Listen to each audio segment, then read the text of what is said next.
আর কিভাবে আমরা বুঝতে পারবো? আর কি ঘটে গেলে আমাদের বিবেক জাগ্রত হবে? স্বামীর মতো আপন কেউ হয়? এই পৃথিবীতে নিজের পরিবারের থেকে আপন কেউ হয়? যার চলে যায় সেই কেবল বোঝে, সেই মনে রাখে, বাকিরা সবাই কিন্তু ভুলে যায়। স্বামীর কাছে স্ত্রী, স্ত্রীর কাছে স্বামী, আর স্বামী স্ত্রীর একান্ত নয়নের মণি নিজের সন্তান। এই হচ্ছে নিজের, এটাই সব থেকে আপন। মায়ের নাড়ি ছেঁড়া ধন নয়নের মণি সন্তানেরাই কেবল বাবা মায়ের সম্পর্কের মধ্যে ভালোবাসা সৃষ্টি করে এবং এই সম্পর্ককে মজবুত রাখে। একটা মেয়ের বোঝা উচিত, স্বামীর মতো পৃথিবীতে আপন কেউ হয় না। স্বামী কখনোই টাকার গাছ নয়। স্বামীকে সবসময় ছায়া ভাববেন, তবেই সে আপনাকে সঙ্গিনী ভাববে, আর আপনাকে আপন করে নিয়ে সে আপনাকে রাখবে তারই ছায়াতলে। ভাই বোনেরা, সংসার সুখের হয় রমণীর গুণে, একথা আমরা সবাই জানি। কিন্তু বর্তমান সময়ে শুধুমাত্র রমণীর গুণেই কিন্তু সংসার সুখের হয় না। সংসার সুখের হয় রমণীর গুণে, গুণবতী পতি যদি থাকে তার সনে। একজন লক্ষ্মী মেয়ের সাথে গুণবতী স্বামী থাকলে সেই সংসার সুখের হবে। বর্তমান সময়ে এটাই বাস্তব কথা। বন্ধুদেরকে বলি, ভাইদেরকে বলি, যদি আপনি কোনো কারণে মারা যান, কার এমন ক্ষতি হবে বলেন তো? কার এমন ক্ষতি হবে? ক্ষতি যদি হয় আপনার সন্তানদের হবে। সন্তানের পিতা মারা যাক কিংবা সন্তানের পিতা দ্বিতীয় বিয়ে করে সংসার ছেড়ে দূরে থাক, বাবাদের এই কঠিন সিদ্ধান্তের ফলে সব থেকে বেশি কষ্ট পায় সন্তান। ওই যে আগেই বলেছি, যার যায় সেই বোঝে, আর কেউ মনেও রাখে না। এত বড় একটা দুর্ঘটনায় এই যে কত বাচ্চা মায়ের কোল খালি করে চলে গেল, কার কি হলো বলেন তো? কার কি হলো?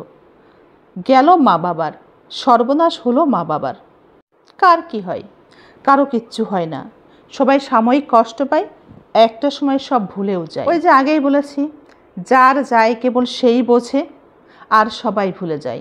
সন্তানের মাথার উপর থেকে পিতা নামের ছাদটাও যদি চলে যায়, সন্তানই বোঝে, সন্তানের মা বোঝে, কার কি হয়। ভাইরা এবং বন্ধুরা, আপনি মারা গেলে তাই কারো কোনো ক্ষতি হবে না আপনার পরিবারের ছাড়া। একটা সময় দেখা যাবে বাস্তবতার আলোকেই পরিবারও মেনে নিবে সব কিছু। বাস্তব জীবনের সাথে খাপ খাওয়াতে তারা এভাবে চলতে বাধ্য হবে। অনেক কষ্টে তাদের জীবন যাবে, জীবন যুদ্ধটা কঠিন হবে। তাই বলবো, ভাইরা বন্ধুরা, যেখানে যাবেন সাবধানে থাকবেন। আমার ভাইরা বন্ধুরা, বাইক চালায় অনেকে নিজের গাড়ি নিজেই ড্রাইভ করে। আমরা সবাই সবসময় সাবধানে থাকব, যেখানে যাব যেভাবেই যাব সাবধানে থাকব। ভাইয়েরা বোনেরা, পরিবারের সাথে রক্তের সম্পর্ক, আর স্বামী স্ত্রীর সম্পর্ক আত্মার সম্পর্ক। তাই বয়সকালের সন্তানও এই স্বামী স্ত্রীর পাশে কিন্তু থাকে না, কেউ থাকে না। যখন বয়স হয় স্বামী স্ত্রীর, তখন স্বামী স্ত্রী কেবল একে অপরের পাশে থাকে। তাই এই স্বামী স্ত্রীর সম্পর্ককে যত সুন্দর করা যায়, এই সময়টুকু যত সুন্দরভাবে উপভোগ করা যায় স্বামী স্ত্রী দুজনে মিলে, সেটাই করা উচিত। বয়সকালে পাশে কাউকে পাওয়া যাবে না, কাউকে না, সেবা কেউ করতে চায় না। সুজি সাবু রান্না করে চামচে খাওয়াতে পারে সবাই, আর বাকি কাজের জন্য সবার অনীহা থাকে, সেটা করে স্ত্রী। এটাই বাস্তব। শেষ বয়সে দেখা যায় স্বামী স্ত্রী দুজন দুজনের পাশে থাকে। তাই স্বামী স্ত্রী একে অপরকে আগলে রাখুন। কিন্তু সাবধান, তৃতীয় কিছু ব্যক্তি আছে যারা স্বামী স্ত্রীর সম্পর্ক, এই মধুর সম্পর্কে বিষ ঢেলে সম্পর্ককে বিষাক্ত করতে চায়, সম্পর্ককে নষ্ট করে দিতে চায়। এদের থেকে সাবধান থাকতে হবে। সম্পর্কের মধ্যে তৃতীয় ব্যক্তিকে কখনোই প্রশ্রয় দেওয়া যাবে না। সে বোন হোক কিংবা ভাবি হোক কিংবা বাহিরের কোনো তৃতীয় নারী হোক অথবা কোনো পুরুষ হোক, প্রশ্রয় দিবেন তো সম্পর্ক নষ্ট হয়ে যাবে। এদের উদ্দেশ্যই সম্পর্কের মধ্যে বিষ ঢেলে সম্পর্ককে বিষাক্ত করে, সম্পর্ক নষ্ট করে তাদের উদ্দেশ্য হাসিল করা। তাই এই ধরনের ব্যক্তি থেকে সাবধান।